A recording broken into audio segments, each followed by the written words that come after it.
ছাত্র মারা গেছে বহুত, এবং থানা প্রশাসন এগুলি জ্বালায়া পোড়াইয়া দেওয়া হলো। পুলিশ মারা গেল কতগুলো, এগুলির কোনো তথ্য এখন পর্যন্ত পাওয়া গেছে কি না আমরা সাধারণ পেপারেও একটু একটু দেখি পাই নাই। তাহলে ছাত্র আন্দোলনের বা জনগণ মারা গেছে এগুলির তথ্য যদি উঠে আসে, তাহলে পুলিশ কতজন যে বাংলাদেশ যারা রক্ষার্থে কাজ করে যাচ্ছে তারা কতগুলো মারা গেলো, তাদের কোনো অনুসন্ধান আমরা সাধারণ মানুষ হোক আর যে কোনো মানুষ হোক পাওয়া অবশ্যই দরকার।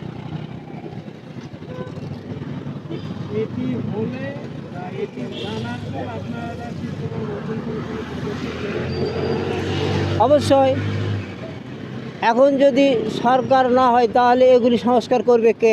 কে করবে? কারা করবে? যারা বর্তমানে এখন অস্থায়ীভাবে আছে তারা করতে পারবে কি না?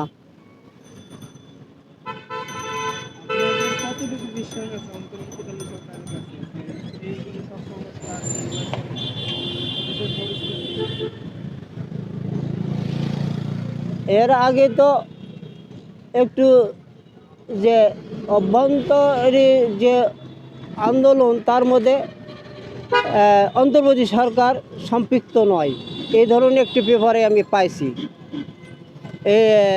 এখন সেই সরকার তো নির্বাচনের সংস্কার করতেছে না বা করাটা দরকার, যেহেতু নতুন কোনো সরকার না আসলে যেহেতু কোনো বাজেটও করতে পারবে না বা কার্যক্রম শুরু করতে পারবে না। আগেকার বাজেটই তো বাংলাদেশের কাজ এখন চলছে বর্তমানে।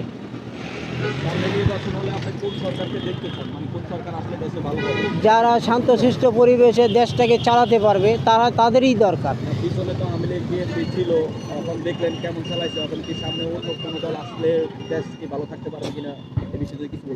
হ্যাঁ, এখন মানুষের সবচেয়ে কথা যে ইন্না আমালাবের নিয়ত, মানুষের নিয়ত যদি সৎ থাকে সে মানুষ চলতে পারে, আর এদের নিয়ত কারু সৎ নেই, যার কারণে এরা এই ভাঙ্গে পড়ছে আবার আরেক দিকে চলে যাচ্ছে।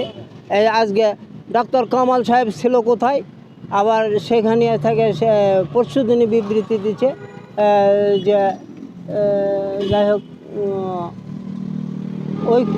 ঐক্যফ্রমের ডক্টর কামাল, আর না নাগরিক ঐক্যফ্রম হচ্ছে আব্দুল মান্নান সাহেব।